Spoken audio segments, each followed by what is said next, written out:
Dans l'Évangile, Jésus disait à ses disciples: « Au commencement du monde, quand Dieu créa l'humanité, il les fit hommes et femmes. À cause de cela, l'homme quittera son père et sa mère, il s'attachera à sa femme, et tous deux ne feront plus qu'un. Ainsi, ils ne sont plus deux, mais un seul. Donc ce que Dieu a uni, que l'homme ne le sépare pas. » Être unis pour la vie, c'est le désir de tous les couples d'amoureux. Mais devant tant de mariages qui échouent, beaucoup se demandent: comment est-ce possible? Peut-on vraiment s'aimer toute la vie? Ce désir profond de s'aimer pour toujours correspond au projet de Dieu. Au long de la Bible, Dieu renouvelle l'alliance fidèle qu'il veut tisser avec l'humanité.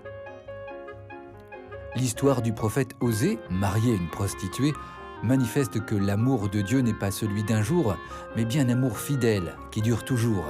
« Mon épouse infidèle, écrit le prophète, je vais la séduire, je vais l'entraîner jusqu'au désert, et je lui parlerai cœur à cœur.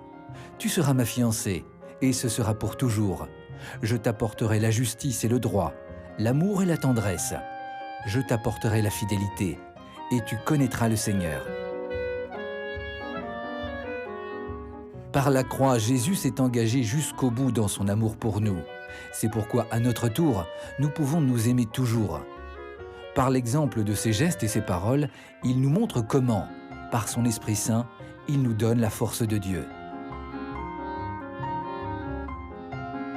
Ainsi, par le sacrement du mariage, la fidélité du Seigneur devient la source de celle des époux. Mais comme l'a écrit le père Michel Coy, l'amour n'est pas tout fait. Il se fait, il n'est pas livré clé en main, mais maison à concevoir, bâtir, entretenir et souvent réparer. Acte de foi dans l'autre et dans l'amour, l'engagement, la volonté de durer est une des fondations du couple. Il faut chaque jour vouloir partir à la rencontre de l'autre. Pour cela, un juste amour de soi est source de confiance. Sur ce chemin quotidien, il s'agit d'apprendre à se laisser aimer et en même temps, devenir capable d'aimer l'autre pour lui-même. Ce don de soi conduit à la joie et à la dynamique d'un pardon toujours possible.